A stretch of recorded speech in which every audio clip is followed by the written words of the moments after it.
내가 원하는 건 네 번째, 누가복음 16장 19절 20절 말씀 같이 하겠습니다. 한 부자가 있어 자색 옷과 고운 베옷을 입고 날마다 호화로이 연락하는데 나사로라 이름한 한 거지가 헌대를 앓으며 그 부자의 대문에 누워. 아멘.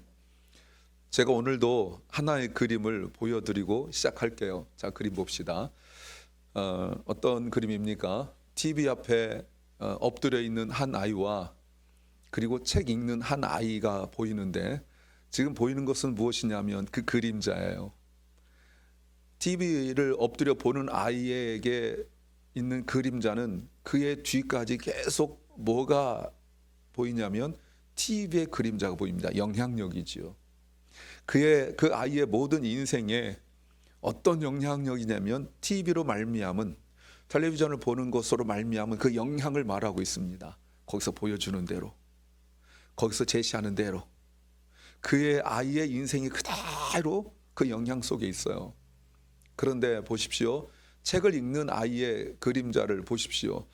그 뒤에 그림자가 책으로 말미암아 엄청난 상상과 그리고 펼쳐진 그 미래를 보시기 바랍니다. 물론 한 아이의 모든 인생을 주관하는 것이 책 읽는 것이 전부가 아닙니다. 굉장히 많은 요소가 있어요. 그럼에도 불구하고 책이라는 것의 영향을 이야기하고 있는 것입니다. 비교된 인생이지요.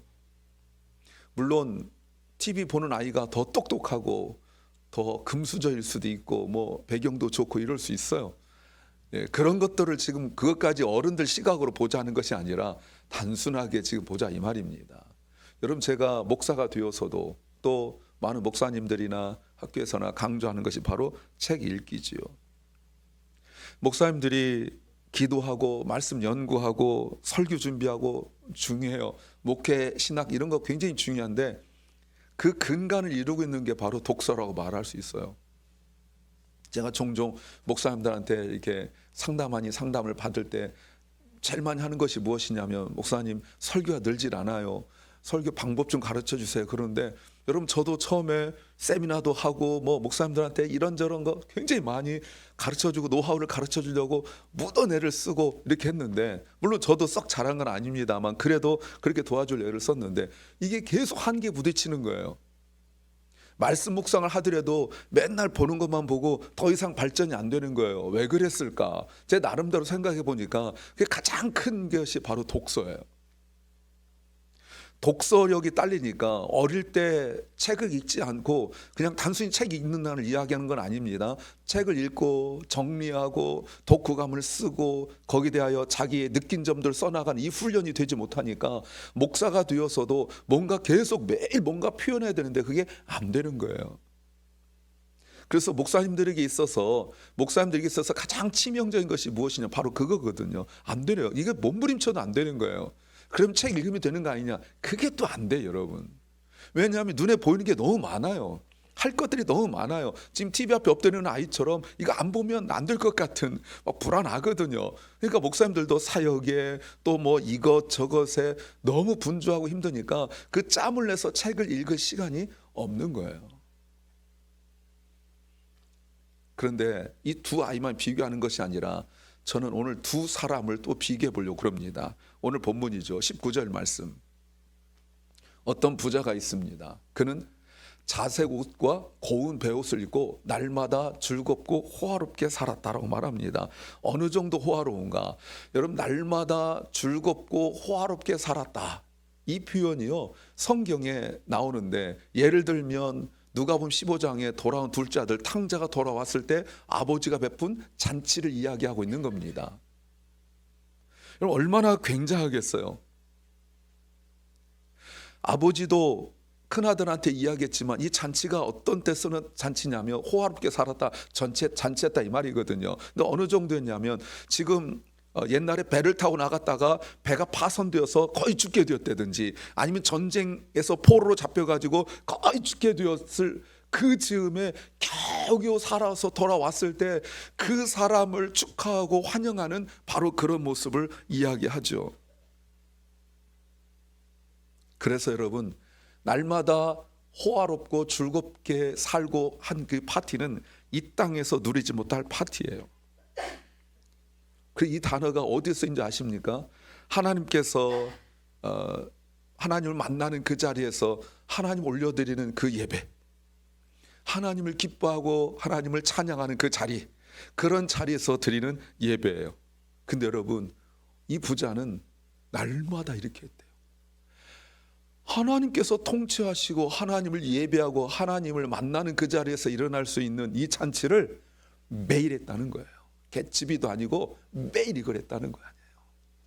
근데 20절 보세요. 그런데 그 집 대문 앞에는 나사로라 하는 한 거지가 있는데 온 몸이 종기가 나서 누워 있고요.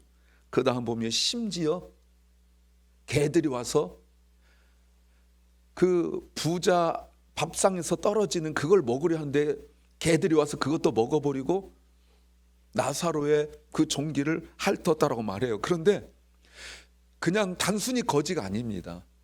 여기서 그 헐었다 이 말은 오랜 질병이 있었다 이런 말이에요. 그리고 그 힘이 딸려서 개들이 와서 자기가 먹을 걸 먹고 자기 몸을 핥고 있는데 쫓아낼 수 있는 기력도 없어요. 놀라운 일이죠.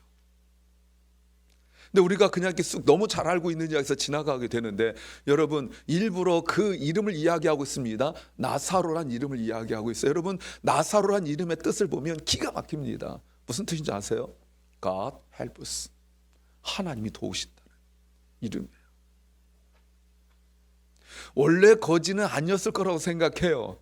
어떤 과정과 어떤 사건이 있었는지 잘 몰라요. 근데 이 사람은 분명히 거지가 되었고, 그리고 심한 질병에 누워 있고, 스스로 뭔가 벌어서 먹을 수가 없는, 어디 가서 구걸할 수조차 없는 그런 질병에 걸렸고, 그리고 부자한테서 떨어지는 그거라도 부스라도 먹으려고 그러는데 그것조차 먹을 수 없는 이 사람 이름이 하나님이 도우신다는 거예요. 그냥 우리가 나사로 하니까 이렇게 되지만 풀어서 얘기한다면 이렇게 말하는 거예요. 그 거지한테 아무것도 못하고 무기력하게 냄새난 몸으로 하고 있는 그 사람한테 뭐라고 불러요? 하나님이 너를 도우신다야. 여러분, 맞습니까? 이 사람한테 이름이 하나님이 도우신다. 여러분, 이게 지금 매치가 되냐 이 말입니다. 오히려 부자 이름이 나사로라고 말하면 맞아, 하나님이 도우셨네, 이 되잖아요. 그런데 이 거지한테 아무것도 갖지 못하고 병들고 누구도 돕지 못하고 구걸할 수 있는 힘도 없는 이 사람한테 하나님이 도우신다라고 부르고 있는 거죠. 자, 두 사람 비교해 보면 누가 더 좋아 보여요? 누가 더 좋아 보입니까? 어떤 인생 살고 싶어요? 나사로라고 만약 여러분 대답한다면 그래도 교회를 좀 오래 다닌 사람이에요. 마음으로는 부자 하고 싶은데 나사로라고 얘기해야 될까? 나사로 이렇게 말하죠. 이거 알면서 나사로라고 부자 또는 부자라고 말하는 사람이 있다면 그 사람은 그저 그냥 사춘기 정도 되는 사람이야. 다 나사로인데 나라도 부자 해보자, 뭐 이런 정도밖에 안 되지요. 제가 이 두 구절을 가지고 한번 오랫동안 생각해보고 고민해보고 이러왔어요. 그래서 한번 네 가지를 한번 비교해봤어요. 한번 첫째 비교가 바로 경제적 차이죠. 다시 여러분 미안한데 19절 말씀 한번 보시기 바랍니다. 19절 말씀에 부자가 있습니다. 경제적 차이를 말하는 겁니다. 부자는 돈 많다는 뜻이거든요. 그런데 입고 있는 옷이 자색 옷과 고운 배옷이에요. 그럼 자색 옷은 아무나 입던 게 아니에요. 부자라고 입는 게 아니에요, 여러분. 이건 어마어마한 신분을 이야기하는 거예요. 왕들이나 겨우 입을 수 있는 이 정도예요, 여러분. 자색 옷은 돈 많다고 막 입고 그럴 수 있는 수준이 아니에요. 그리고 매일 호화롭고 즐거운 파티를 매일 열고 있어요. 얼마나 돈이 많고 얼마나 친구들이 많고 얼마나 사업의 규모가 큰지 여러분 아시겠죠? 혼자 파티하겠어요, 여러분? 그렇죠? 친구들 매일 친구들 오는 거죠. 그 삶의 규모, 그럼 혼자 자기가 뭐 전 부치고 뭐 동그랑땡 전 부치고 호박전 부쳐가지고 자기가 대접하겠습니까? 일하는 사람이 한두 명이 계세요, 여러분. 어마어마하죠. 어마어마합니다. 유대인이에요. 하나님의 축복을 받으려면 이렇게 받아야 된다 이 말이죠. 근데 예수님께서 어떤 부자가 있어, 그는 자색옷과 고운 베옷을 입고 날마다 즐겁고 호화로운 생활을 살았다라고 딱 말씀하실 때 그 말씀을 듣던 사람들 머릿속에 딱 떠오르는 사람이 있을 거예요.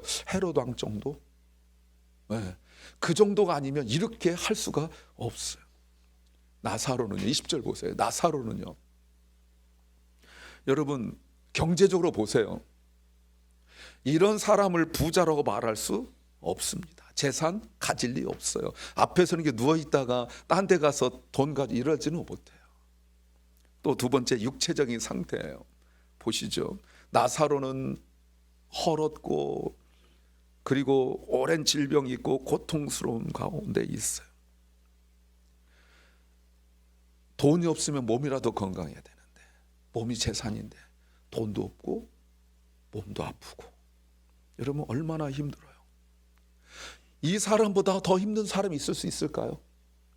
그런데도 나사로의 여러분, 그 사람한테 사람들이 이거 네 이름값이나 해라 뭐 이러지 않을까요? 이름 바꿔라 이러지 않을까요? 어디 가서 너 이름 뭐냐 누가 물으면 저 하나님이 도우신다 해요. 여러분 이렇게 말할 수 있겠어요? 목소리가 떨리지 않겠어요? 얼마나 창피하겠어요. 부자는요 그렇게 몸이 아파 보이지 않아요. 여러분 날마다 파티하는 거 보통 일이 아닙니다. 안 해봐서 모르죠? 보통 일이 아니에요. 어마어마합니다. 여러분 그런데 성경 어디에도 부자가 날마다 호화롭게 파티하는데 피곤해 죽을 뻔했다, 야 지긋지긋하다 다시는 않겠다, 이런 말 전혀 없어요. 나중에 보겠지만 죽을 때까지 파티하고 죽습니다. 여러분 날마다 파티하는데 힘든데 말이죠. 세 번째, 신분적 위치. 당연히 부자는 아까 말씀드린 것처럼 높은 지에 있는 사람이에요. 무엇으로 알아요? 옷 보고 알아요. 왕급의 왕급. 예. 그러면 돈도 많어, 몸도 건강해, 세상적으로 출세하고 성공했어. 여러분 이런 사람이 나사로가 돼야 되는 거 아니에요. 이런 사람이 나사로지. 나사로는 원래 어땠는지 잘 모르겠어요. 아까 말씀드렸지만 잘 몰라요. 그러나 어느 순간 그는 거지가 되었고 몸에 질병이 걸렸고 제대로 구걸도 할 수 없는 이런 상황 속에 있는데, 분명히 너무너무 힘든 상황 속이죠. 누구도 돕는 사람 없다고 성경 말하고 있죠. 그런 얘기 하지도 않아요. 가족도 없나 봐요. 친척도 없나 봐요. 친구도 없나 봐요. 여러분 요한복음 5장에 38년 된 병자가 주님께서 넌 낫고자 하느냐라고 말했을 때 그 38년 된 병자가 말했던 거 여러분 기억나십니까? 누구도 나를 도울 사람이 없습니다. 가족이 없단 말이에요. 오랜 질병에 효자 없다고 지금 너무나 힘든 상황 속에요. 지금 그래도 38년 된 병자는 경제적 상황 나와 있지 않은데, 나사로는 거지 중에 아주 상거지에다가 몸에 질병 걸리고 아무것도 없고 그래요. 그런데 이름이 하나님이 돕는다라고 말하고 있어요. 여러분 어떤 인생 살고 싶어요? 부자 인생? 아니면 거지 나사로 인생? 이쯤 되면 약간 고민이 되죠. 근데 여러분 마지막 네 번째가 남았어요. 네 번째, 영적인 차원이에요. 22절 말씀 보세요. 거지가 죽었어요. 그랬더니 천사대 이끌려 아브라함 품에 안겼고, 아브라함 품이라는 건 주님 품에 안겼다는 뜻이에요. 그 부자도 죽어서 성경 의도적으로 표현하고 있죠. 묻혔다. 아마 거지 나사로는 생에 무슨 미련이 남았을까요? 여러분 이렇게 사는 인생 무슨 미련이 남았을까요? 아마 그 꼭 가면서 이렇게 입 거친 사람들 그렇게 말했을 거예요. 어이구 사느니 죽어라 이렇게 말하지 않았을까요? 나사로한테. 그런데 그 말이 나사로가 상처가 되었을까요? 그 말이 맞아. 근데 여러분 죽을래야 죽을 수가 없는 상황. 예. 제가 나중에 소개하려고 놓은 거 엄상익 변호사라는 분이 계신데요. 이분이 만났던 변호사로서 만났던 사람 중에 한 분이 60여 년을 태어나서 자기 힘으로 앉지도 못하고, 물론 당연히 걷지도 못하고 항상 누워만 있었던 분이 있어요. 그렇지 아니고 시를 많이 썼어요. 근데 그분을 만났는데 그러더래요. 자기 인생이 너무 불행해서 내가 스스로 죽고 싶은데 죽을 수 있는 힘이 없어요. 내가 스스로 목숨을 끊고 싶은데 목숨을 끊을 힘이 없어요. 뭐 일어나서 뭐 할 수 있는 손도 발도 못 움직이니까 자기가 어떻게 스스로 죽을 수 있는 힘도 없다고 말하고 있어요. 지금 나사로가 그 상황 아니겠어요? 부자가 죽을 때 얼마나 아쉬웠겠어요. 왜 죽었는지 몰라요. 그러나 부자는 죽었어요. 근데 그 다음 보셔야 돼요. 여기까지 보면 끝나지 않아요. 23절이 굉장히 중요해요. 같이 한번 읽겠습니다. 시작. 부자가 지옥에서 고통을 당하다가 눈을 들어서 보니 멀리 아브라함이 보이고 그의 품에 나사로가 있었다. 부자가 고통당하고 있는데요. 이 고통이라는 단어가 어디에 쓰였냐면 초기 기독교에서 로마 황제에게 잡혀갔던 그리스도인들이 고문당할 때 썼던 단어가 이 고통이라는 단어예요. 예수 믿으면 죽인다라고 잡아갔을 때 로마 황제들이 그리스도인들을 고문할 때 여러분 그 좋은 침대에다가 막 소파에다가 그리고 먹을 거 쫙 해주고 저 부탁이 있는데 예수 안 믿으면 안 돼요? 여러분 이렇게 했을 것 같아요. 얼마나 고문하고 말이죠. 여러분 최근에 서울의 봄이라는 그 영화가 있었는데 별 4개였던 그 군인도 고문을 얼마나 당하고 이랬는지, 여러분 고문 당하면 바보가 되고 말죠. 얼마나 고문당, 죽지 않으면 다행이죠. 근데 부자가 지옥에서 자기가 겪은 그 인생을 한마디로 고통이라고 말해요. 근데 나사로는 어떤 모습이냐면 주님 품에 안겨 있다. 여러분 이게 나사로예요. 이게 나사로란 말이에요. 하나님이 도우셨다라는 말이 이게 나사로예요. 나사로가 거지로 살았기 때문에 천국 간 거 아닙니다. 나사로 힘으로 자기가 무슨 공로가 있어서 나쁜 짓 안 했고 선을 행했기 때문에 선행해서 천국 간 거 아닙니다. 자기 힘으로 간 거 아니에요. 비록 이 땅에서 나사로의 삶은 사람들 보기에 아니 본인 스스로 생각해도 God never helped me, 나를 전혀 돕지 않았을 거라고 생각하지만 지금 나사로가 주님 품에 딱 안겼을 때 깨달았을 거예요. God helps me to come here. 이게 나사로예요. 눈으로 볼 때는 어이구 죽지 사냐라고 말한 인생밖에 되지 않는데, 그가 죽고 난 이후에 after his death, 죽고 난 이후에 그의 삶이라는 것은 하나님의 도우심이 없이는 이곳에 없다, 올 수 없다라는 의미 아니겠어요? 나 혼자 스스로의 확신입니까? 아니요. 부자가 객관적으로 말하고 있어요. 어떤 의미, 여러분, 죽기 전에의 삶은 나누어져 있는 삶인데 죽고 난 이후에 역시 나누어져 있지만 이거는 인생 역전, 더 정확히 말하면 영혼 역전의 현상이 일어난 거예요. 여러분 살았을 때는 그 인생에 아무것도 일어나지 않았어요. 부자는 날마다 잘 먹고 날마다 잘 살고 날마다 즐겁고 날마다 기뻐했어요. 나사로는 여전히 가난했고 여전히 아팠고 여전히 힘들었어요. 그들이 죽는 순간까지도 그들의 인생에 아무런 역전 현상이 일어나지도 않았고 그런 기미도 보이지 않았어요. 그러나 죽는 순간, 죽자마자 그들의 인생은 확연히 달라지게 되었어요. 부자 인생에 대해서는 여전히 그는 부자예요. 그러나 자신의 고통의 문제를 해결할 수 없는 부자예요. 이 땅에 살았을 때는 자신의 이런 정도 고통 겪지도 않았을 것이고, 혹시 이런 고통이 왔을 때 이런 정도는 다 해결할 수 있었던 능력이 있었고 그런 지위에 있었겠죠. 그러나 자기가 죽고 난 이후에 자기 인생에 대해서는 어느 것 하나 해결할 수가 없는 그런 인생이 되고 말았어요. 반면에 나사로 보십시오. 완전 인생 역전되었지요. 이것이 바로 나사로 God helps. 그리고 여러분 아십니까? 23절 이후로는 더 이상 바뀌지 않아요. 인생 역전이 그들이 죽는 순간 바뀌었지 않습니까? 그러나 그 이후로는 이제는 바뀌지 않아요. 이대로 영원히 살아가요. 한 사람은 영원한 벌 속에, 한 사람은 영생을 누리며 살아가게 되지요. 부자가 이 땅에서 누렸던 그 지위, 성공, 건강, 재산이 자신의 영적인 구원을 보장해 주지 않는다는 겁니다. 문제는 그걸 모른다는 거예요. 그걸 몰라요. 내가 이 재산을 얻기 위하여 그렇게 애쓰고 수고했던 이 모든 것들이 자신이 죽는 순간 아무것도 아니고 헛수가 될 줄 몰랐던 거지요.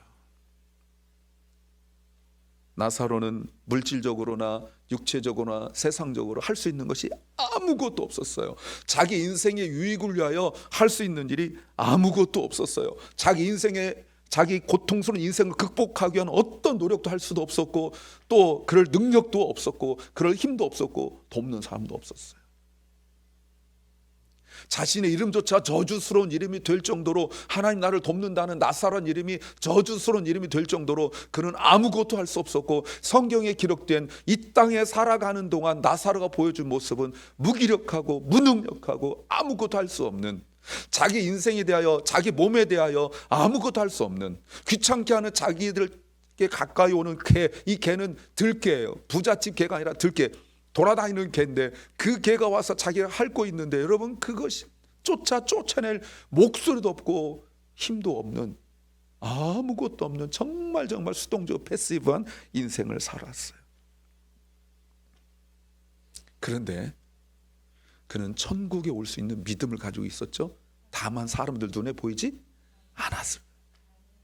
사람들 눈에는 부자가 보였을 뿐이에요. 그 날마다 파티하는, 아마 많은 사람들이 나도 저기 초대받고 가고 싶어, 아마 이러지 않았을까요? 수많은 유명한 밴드, 영화배우, 탤런트, 그 국가에서 또 유명한 이런 사람들 와가지고 날마다 파티하고, 고급 승용차, 오늘날로 말하면 고급 승용차가 날마다 오고, 막 사람들이 거기에 초대받고, 아마 자기들의 어떤 그 지위와 말이, 너 그 부잣집 초대받아 봤어? 이것이 아마 자기들의 성공의 그 측량이 될 수도 있었겠지요.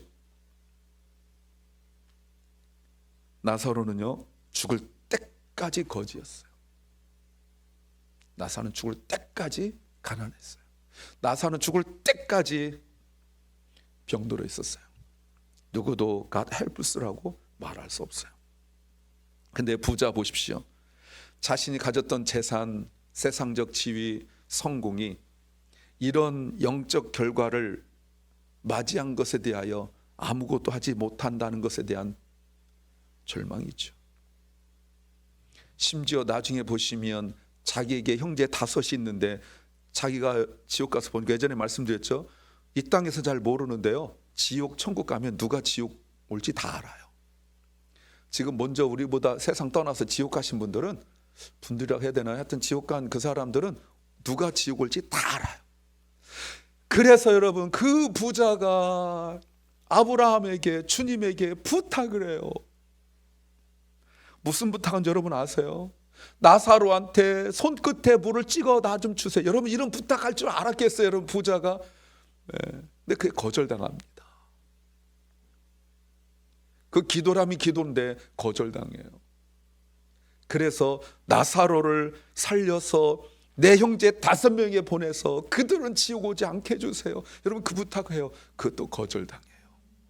구원의 문제인데 거절당해요. 내 만족을 위하여 물 달라는 것도 아니고, 지금 지옥에 있는, 이 땅에 있는 지옥에 반드시 올 것 같으니라 올 수밖에 없는 내 형제 5명이 있는데, 걔 5명은 오지 않게 해주세요라고 주님 앞에 간절히 기도하지만 그것도 거절당. 이런 게 지옥의 특징이에요. 여러분, 제가 예전에 한 말씀드렸죠. 지옥의 특징이 뭐라고요? 기도는 하는데, 여러분 기도 안 하는 게 아닙니다. 기도합니다. 근데 모든 기도마다 거절당해요. 이게 지옥의 특징입니다. 모든 기도가 100개면 100개, 1000개면 1000개, 자신을 위한 것이든 영혼을 위한 것이든 누구를 위한 것이든 모든 기도는 다 거절당해요. 또 지옥의 특징이 뭐라고 그랬죠? Too late. 항상 늦어요. 내 형제가 지옥에 오지 말게 해달라는 기도는요, 죽어서 지옥 가서 할 기도가 아니라 이 땅에서 해야 될 기도예요. 늦었어요, 여러분. 이게 특징이에요, 여러분. 항상 다 컸는데, 지 대가리 다 컸는데, 지 약가리 다 하겠지 놔뒀는데, 어느 순간 내가 더 이상 기도해도 소용없을 바로 그때가 온단 말이에요. 이거 뒤집어 보자고 돈 받고 그 뭐 베드로 성당 짓고 이러다가 종교계 일어난 거 아닙니까? 너희들 돈이 딸랑하는 순간 연옥에 있던 너의 부모의 너희 형제의 영혼이 천국으로 옮겨간다. 이딴 거짓말했던 게 우리 교회 예전에 교회의 어두운 모습, 더러운 모습이었잖아요. 이거 바꿔보겠다고 말이죠. 그러니까 지옥의 특징이 항상 모든 것 걸들당하고 모든 것이 늦어요, 여러분. 25절 보시면 아브라함이 주님이 그에게 대답했어요. 기도하는 그들에게 오형제가 있죠. 모세와 예언자들의 말을 듣지 않는다면, 모세와 예언자라는 것은 두 가지를 말해요. 교회나 아니면 주의 종을 통해 선포된 설교나 이 두 가지를 말합니다. 물론 말씀 그 자체이기도 하지만 선포된 설교를 말해요. 죽은 사람들 가운데 누가 살아나도 믿지 않을 것이다. 교회가 여러분 주의 종에 의하여 선포된 말씀이 죽은 사람이 살아나는 것보다 더 분명한 구원의 증거가 된다라고 말씀하시는 거예요. 우리가 생각할 땐 죽은 사람 살아나 믿을 것 같죠? 안 믿습니다. 교회에 의하여 주의 종에 의하여 선포된 메시지를 듣지 않고 변화되지 않는다면, 또 메시지를 들었지만 변화되지 않는다면 교회를 우습게 알고 예배를 우습게 알고 하는 그 영혼에게는 더 이상 구원 없어요. 죽은 사람 살아나도 안 돼요. 여러분, 이 땅에서 일어난 기적 중에 가장 큰 기적이 죽은 사람 살아나는 거 아닙니까? 이 땅에서 살아가는 동안 이것보다 더 큰 기적이 어디 있어요, 여러분? 그런데 말씀을 듣지 않고 교회를 나오지 아니하면 이것도 안 돼요. 그렇다면 여러분, 오늘 우리가 이 자리에 있는 것이 하나님의 큰 축복인 줄 믿습니다. 왜요? 이것보다 더 큰 게 없으니까 말이죠. 더욱 충격적인 게 뭔지 아세요, 여러분? 아까 말씀드렸죠? 부자가 유대인이라는 겁니다. 유대인은요, 구원이 보장된 그 사람들이에요. 근데 유대인이라고 해서 다 구원받는 것 아니다라는 겁니다. 유대인이기 때문에 아마 매주 회당 가서 예배를 드렸겠죠. 설교 들었겠죠. 헌금도 많이 했을 거예요. 예전에 주님께서 성전에서 그 연보통, 헌금통 앞에 앉으셔서 볼 때 부자들은 많이 넣었다고 분명히 나와 있거든요. 그러니까 아마 성전에서 헌금 많이 했을 거예요. 구원받지 못했습니다. 왜 그랬을까요? 말씀을 들었는데 그 말씀이 자기 인생 정도는 아니더라도 성격 하나 못 고친 거예요. 예배는 드렸는데 말씀을 듣고도 자기 성질 하나 못 고치는 거예요. 말씀을 듣고도 자기 말투 하나 못 고치는 거예요. 말씀을 듣고도 자기 선택 하나 못 고치는 거예요. 여전히 자기 좋아하는 거 선택하고, 여전히 하고 싶은 말 하고, 여전히 하고 싶은 생각하고, 여전히 자기 계획대로 살아가는 그 모습이, 여러분, 이 천국 갈 수 있는 조건이 아니지요. 여러분, 회당에서 설교할 때 어려운 이유 돌아보라, 이런 설교 안 했을까요, 여러분? 회당장이 설교할 때 하나님께 영광 돌리고 진실한 예배 드리라, 이런 설교 안 했을까요, 여러분? 그런데 그렇게 설교를 수없이 들었지만 자기 문 앞에서 구걸하고 있는 나사로, 보니까 나사로 알았거든요. 그에게 어떤 동정도 베풀지 않았어요. 그러니까 말씀대로 소용없었다는 얘기예요. 그러니까 몸만 왔다 갔다 했다 그 말입니다. 아무것도 변한 게 없어요, 여러분. 보는 게 변화된 것이 없고, 들은 게 변화된 것이 없고, 성품, 성질, 성격, 선택, 모든 것이 변화된 게 하나도 없었다는 거예요. 그러니 어디 가요? 지옥 가는 거예요. 자, 다시 한번 묻죠. 어느 인생 살고 싶습니까? 답은 이거예요. 살아서는 부자, 죽어서는 나사로. 대답하고도 좀 찔리죠. 반대면 더 골치 아파요, 여러분. 살아서 나사로, 죽어서 부자, 이러면 진짜 골치 아픕니다. 이 세상에 살아가는 동안 이 두 종류 사람밖에 없는 건 아니지만, 그래도 이 두 종류 사람들을 우리가 보거나 우리 자신이 여기에 포함될 수 있어요. 이런 부자의 모습이, 그가 재산은 불린 방법을 알았고, 세상적으로 출세하는 건 알았고, 날마다 그 남들 보기에 부러워하는 그런 파티는 했지만, 나사로처럼 힘들고 가난하고 고통받는 자들에 대한 어떤 관심과 그리고 동정을 보이지 않아요. 말로는 하나님 믿는 유대인이었지만 실제로는 그는 영적으로 무감각하거나 그리고 아버지 하나님이 가지셨던 긍휼의 마음이 그에게 전혀 없었다는 것을 알 수가 있습니다. 부자가 단순히 어려운 사람들을 돕지 않았기 때문에 지옥 왔다 이런 말 하는 건 아니에요. 그는 예배는 드렸지만 사실은 구원받지 못한 사람이라는 걸 알 수가 있죠. 왜 그렇습니까? 구원받은 100% 확실히 구원받은 나사로에 대한 어떤 마음도 갖지 않았기 때문에 그런 거예요.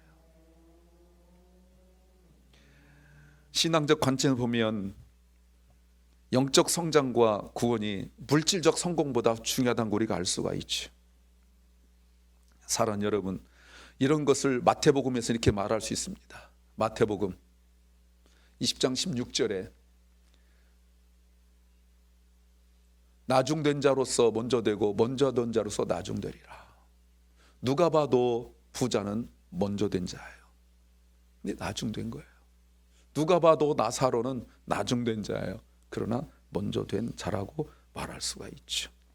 사랑하는 여러분, 인생 복잡하게 생각하지 마세요. 우리가 맨날 청소년 때나 또 나이 들어서 인생 참 복잡하다, 잘 모르겠다, 뭐 그렇죠. 내일 일 우리 잘 모르니까 지금 우리가 그런 얘기 하자는 게 아니잖아요. 어떻게 돈 버는 법인지 모르겠다, 뭐 제가 지금 그런 얘기 하자는 거 아니잖아요.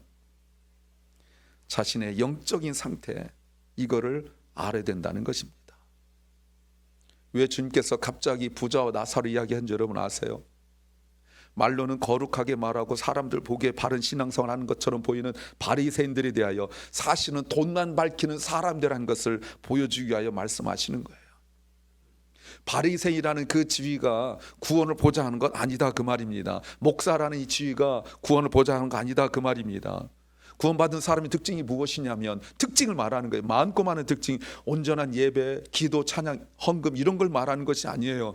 적어도 객관적이고 분명한 기준이 있는데 구원 100% 받는 사람을 보고 그 사람을 돕는 것, 바로 이게 매우 중요한 일이죠. 근데 문제는 무엇이냐면 우리가 부자처럼 살아가고 있는 거예요. 정말 중요한 걸 놓쳐요. 매일 행복하고 싶고 매일 즐겁고 싶고 걱정거심 없고 그렇게 살아가고 싶은데 여러분 정말 문제가 무엇이냐면 보십시오. 이렇게 말할 수 있어요. 내 영적인 그 빈곤함에 대한 인식에 대한 문제예요. 내가 영적으로 얼마나 지금 아무것도 가진 것이 없는데 영적인 거지라는 사실을 내가 깨닫지 못하는 것이 가장 안타까워요. 왜? 눈에 보이는 것들이 괜찮잖아요. 사업도 그렇고 모든 가정도 그렇고 일들이 괜찮잖아요. 내가 막 다른 사람 비교하여 그렇게 많이 가지고 있진 않지만 그래도 살 만큼 살잖아요. 여러분 이런 것들이 내 영혼을 얼마나 가난하고 정말 그 빈궁한 처지라는 사실을 깨닫지 못하는 거예요. 부자는 유대인이었고 세상적 성공을 하고 날마다 행복했어요. 아마 주식, 동양 이런 것도 기가 막히게 알고 정책적으로 높은 지 있기 때문에 어디가 개발될 줄 알아서 그쪽 땅 딱딱 사놓고 뭐 이런 거 다 알 수 있었을 거예요. 그러나 부자가 단 한 가지 모르는 게 뭐냐면 자신의 영적인 상태를 몰랐던 거예요. 여러분, 다른 것에 대하여 관심 있는 거 이야기하고 얼마든 이야기하지만 자기가 지옥 갈 수밖에 없는 이 영적인 상태에 대하여 전혀 관심이 없었어요. 아까 말씀드렸지만 물 한 방울 때문에 거절당하고 힘들어할 줄 누가 알았겠어요. 여러분, 그동안 말 한마디만 하면 여러분 나라 정책이 바뀌고 말 한마디만 하면 안 될 일도 다 되고 이랬을 거 아니에요. 조카 와가지고 삼촌 나 이번에 뭐 이런 일 겪었는데 어떡하지? 야 영림하지 마, 전화 딱 했을 거 아니에요. 누구한테? 무슨 뭐 법무부 장관이나 뭐 누가 총리한테 누구 뭐 얘기하면 딱 해결 이렇게 했을 거 아니에요. 여러분, 자기가 가진 권력 이런 것들이 있었을 거 아니에요. 누가 오라 하지도 않아도 사돈의 팔촌의 옆집에 그 옆집에 사촌에 또 팔촌까지 찾아와 가지고 인사하고 막 이랬을 거 아니에요. 여러분, 왜? 부자니까, 높은 지에 있으니까. 여러분, 그런데 자기뿐 아니라 자신의 오형제까지도 지옥에 올 줄 몰랐던 거죠. 뭘 몰라서 그런 거예요? 자신의 영적인 상태, 자신의 영적인 그 가난함을 분명히 알 수 있는 상황이었는데, 점검할 수 있었는데, 예배를 통하여 말씀을 들으면 분명히 알 수 있었는데 자신의 영적인 상황을 체킹하지 않았다는 거예요. 전혀 자신의 재산을 체크받고 오늘 파티에 올 사람은 누구누군지, 그리고 오늘 잔치에 벌려질 음식이 무엇인지, 이거는 날마다 관심 갖고 체크했을 모르겠지만 바퀴나스는 괜찮은지, 그리고 앞에서 안내한 사람도 괜찮은지, 이거는 점검했겠지만 다 점검했는데 하나만 점검하지 못한 것이 자신의 영적인 상태예요. 내 속에 영생에 대한 소망이 없다는 사실을 전혀 깨닫지 못했어요. 그런데도 불구하고 행복했다는 것, 바로 이것 문제 아니겠습니까? 자, 제가 이렇게 성령했어요. 그리스도라고 말하는 사람들도 마찬가지예요. 자신의 영적인 상태는 크게 신경 쓰지 않아요. 이것이 바로 크라이시스. 이게 위기예요, 여러분. 내가 뭔가 해야 되는데 몰라서 이런 게 위기가 아니에요.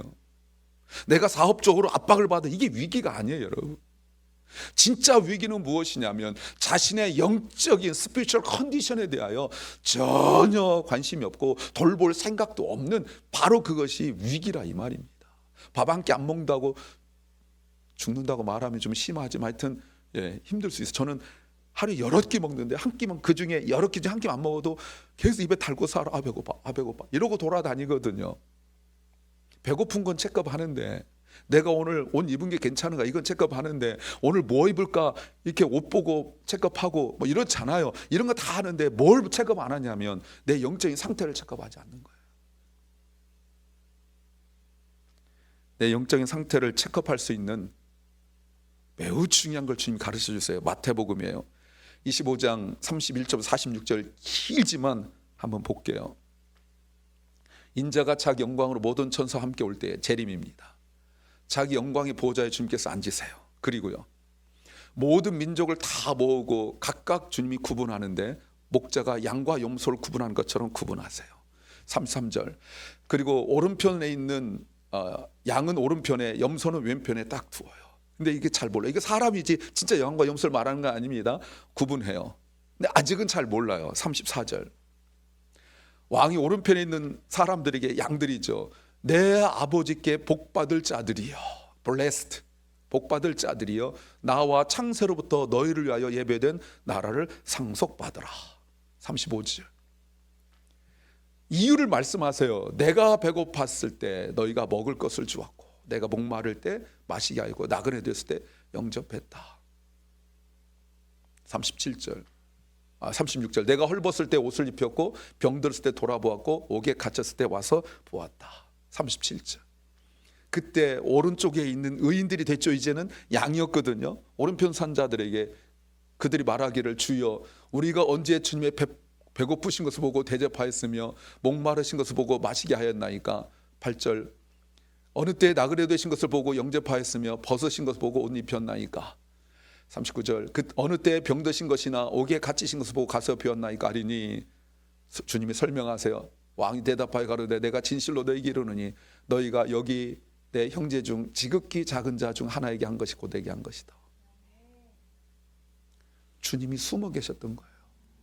어떻게요? 지극히 작은 자란 말은 순화된 표현이에요. 이걸 여러분 쉬운 성경 이런 거 보면 별 볼 일 없는 자라고 나와 있어요. 우리 형제 중입니다. 모든 사람이 아니에요, 여러분. 우리가 100명, 1000명, 10,000명을 돌보지 않았기 때문이라고 말씀하지 않으세요. One of, 한 명이 한 명. 그 한 명이 우리 중에 있는데 예수님이신데 숨어서 계시던 거예요. 나 예수다 이러면 다 알죠. 제가 이것도 그림으로 찾아보려고 애썼는데 못 찾았어요. 이거 표현하려고 애를 많이 썼는데 못 찾아서 어쩔 수 없이 그냥 말로 합니다. 41절 보세요. 왼편에 있는 자들 염소죠, 저주받은 자들이여, 나를 떠나 마귀와 그 부하들에게 위하여 예비된 영원한 불에 들어가라. 42절, 내가 배고플 때 너희가 먹을 걸 주지 아니하였고 목마를 때 마실게 하지 아니하였고. 43절, 내가 그네 되었을 때 영접하지 아니하였고 헐벗을 때 옷 입히지 아니하였고 병들었을 때와 옥에 갇혔을 때 돌아보지 아니하였느니라 하시니. 44절, 저희도 대답할 때 주여 우리가 어느 때 주의 배고프신 것이나 목마르신 것이나 나그네 되신 것이나 벗으신 것이나 병드신 것이나 옥에 갇힌 걸 보고 대접하지 아니하더이까. 45절, 동일하게 말씀하세요. 이에 왕이 대답하여 가르칠 때 내가 진실로 너희에게 이르노니 이 지극히 작은 자 딱 한 사람, 딱은 제가 넣은 거예요. 딱 한 사람에게 하지 아니한 것이 내게 하지 아니한 거다.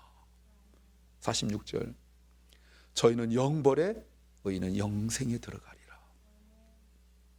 여러분, 부자에게 주님께서 지금 지옥에 가 있는 부자에게 말씀하시기를, 너 그렇게 돈 많은데 나라의 그 많은 사람들 왜 다 돌보지 않았니? 라고 말씀하지 않으세요. 단 한 사람, 자기 앞 딱 붙여준 사람 있잖아요. 딱 한 사람, 그 한 사람이었었어요. 그 어마어마한, 지금 나라에서 가장 부자고 나라에서 가장 높은 자리에 있는 그 사람에게 주님께서 요구하신 것이 단 한 사람이에요. 여러분, 100명 1000명이 아니란 말이에요. 10명이 아니란 말입니다. 단 한 사람이에요.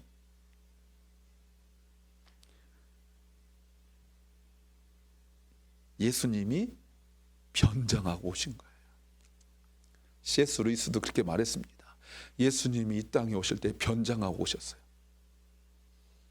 짐승들의 먹이통으로 아기로 변장하고 오셨어요. 근데 만일 주님이 두 번째 오실 때는 당당하게 오실 거예요. 그리고 뭐라고 말했습니까? C.S. 루이스가 말하기를, 만일 주님이 두 번째 오신다면 그때는 너무 늦소. 그때는 늦어요. 주님이 오시기 전에 우리 중에 변장하고 계세요. 부자로, 잘 먹고 잘 사는 사람으로, 높은 지 있는 사람으로, 그러지 않고 가난하고 별 볼 일 없고 아무것도 안 하는 사람으로, 정말 무능력하여서 우리가 말 섞고 싶지 않은 그 사람으로 주님이 이 땅에 오신단 말이에요. 우리 중에 계세요. 사랑하는 여러분, 가난한 사람 돕는다고 구원받는 거 아닙니다. 그게 조건 아니에요. 그러나 여러분, 구원과 아주 깊은 관계가 있다는 사실을 우리에게 알려주고 계세요. 사랑하는 주님의 성도 여러분, 좀 더 솔직한 질문하고 싶어요. 자존심 상하지 말고 진실한 마음으로 한번 대답해 보세요. 구원 받으셨습니까? 구원 확신 있습니까? 다시 질문해요. 어떻게 하세요? 분명 확실하게 알 수 있는 방법은 예수님 우리에게 알려주세요. 많은 일 하라고 말씀하지 않으세요. 가난하고 소외된 한 사람에게 집중하라고, 바라보라고 말씀하세요. 세상에 더 좋은 일을 하는 사람 많아요. 그 사람들은 마음으로, 사랑으로, 그리고 정말 잘해요. 지금 주님이 그 얘기 하시는 게 아니잖아요, 여러분. 내가 구원받았으면 최소한 구원받는 사람 알아봐야 되는데, 그 사람이 정말 무능력하고 무기력하고 뭔가 할 수 없는 그런 사람을 보인다는 말입니다. 돈이 많이 벌어서 부자가 되는 걸 비난하는 것이 아니에요. 그러나 저는 여러분에게 눈에 보이는 것과 보이지 않는 지금 그 얘기를 하고 있는 거예요. 우리가 너무 눈에 보이는 것만 지금 추구하고 살아가고 있지 않느냐. 그러다 보니까 마음이 빼앗기고 생각이 빼앗기고 살아가는 거 아니냐. 지금 그 얘기하고 있는 거예요. 우리 눈에 보이지 않는 그곳에 사신 주님의 아버지의 마음이 있고 아버지 눈이 있다는 사실을 우리는 잘 모르는 거지요. 그래서 팀 켈러가 이런 말 했습니다. 팀 켈러가 이렇게 말했어요. The rich brother, 부자인 형제는 needs to let gospel humble him. 부자들은 복음이 그의 마음을 좀 더 겸손하게 만들고, while the poor brother needs to let the gospel affirm him. 가난한 사람들이 내가 하나님께 버림받은 것 같고, 내가 하나님께서 나를 돌보지 않는 것 같고, 하나님 나를 도와주지 않는 것 같을 때에, 그래도 믿음으로 하나님 나를 버리지 않으셨어 라고 지금 그 확신하고 있을 때, 부자들은 내가 복음으로 험불하다는 것은 그저 부자인데 허름한 차 타고 다니고, 부자인데 허름한 옷 입고 다니고, 지금 그 얘기 하자는 게 아니잖아요. 그 형제를 향하여 손 한번 내미는 거, 지금 그것이 나를 험불하게 만드는 거 아니겠느냐, 그 말입니다. 중요한 건 복음이에요, 여러분. 마음이 아니라 복음이에요. 마음은 세상 사람들이 더 잘할 수 있어요. 우리를 움직이는 것은 복음이어야 된다, 그 말입니다. 복음이 무엇입니까? 하나님의 마음이에요. 복음이 무엇입니까? 하나님의 의지예요.